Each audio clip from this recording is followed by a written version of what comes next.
சந்தோஷமா இருக்கிறவங்க சத்தமா ஒரு அல்லேலூயா. ஆமா, பொதுவாக வாலிபர் கூட்டத்தில் பேசுறது ரொம்ப சிரமம்னு சொல்லுவாங்க. அது 100க்கு 100 உண்மை. தோத்தரா.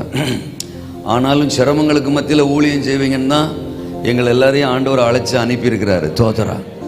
அப்போது வெளியில் பாடுகளுக்கு நடுவில் ஊழியம் அப்படின்னா அது ஒரு மாதிரி. ஆனால் வாலிபர்களுக்கு நடுவில் பிரசங்கம் பண்ணுறது மிகப்பெரிய பாடுகள். தோதரா.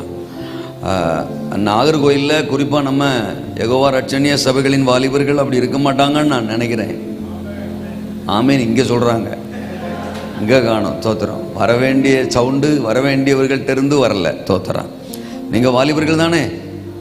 வாலிபர்கள் ஒரு ஆமீன் சொல்லாமே. நாங்கள் சொல்லிடுவோமாங்கிற மாதிரியே தான் உட்காந்துருப்பீங்க. தோத்திரம். ஆமாம், உங்கள் பொருத்தனைகளை உடைச்சி உங்களை சொல்ல வைக்கிறது தான் என்னுடைய பொருத்தனை. தோத்திரம். ஆமேனா?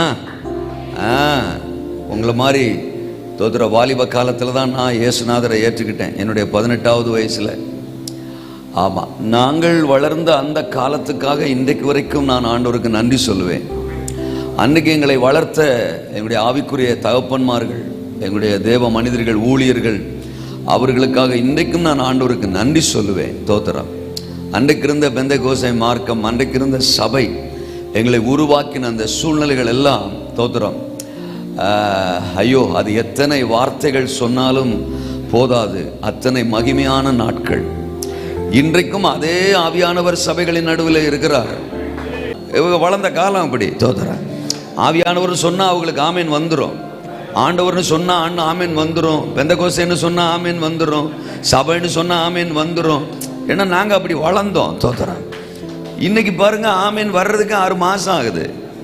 அது உங்கள்கிட்ட ஆமீன் வர வைக்கிறதுக்கு 6 மாதம் ஆகுது. தோத்திரம். எங்கள் பிதாக்கள் வாழ்க. தோத்திரம். எங்கள் கையில் உங்களெல்லாம் கொடுத்துட்டு போயிட்டாங்க. கர்த்தருக்கு ஸ்தோத்திரம். ஆமாம்.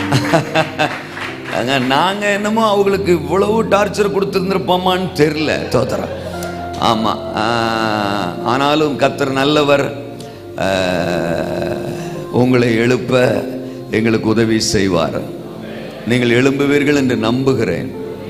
இன்றைக்கு ஒரு பெரிய மாற்றம் உங்கள் உள்ளான மனிதனுக்குள் இறங்கி வரப்போகிறது. ஆமென்.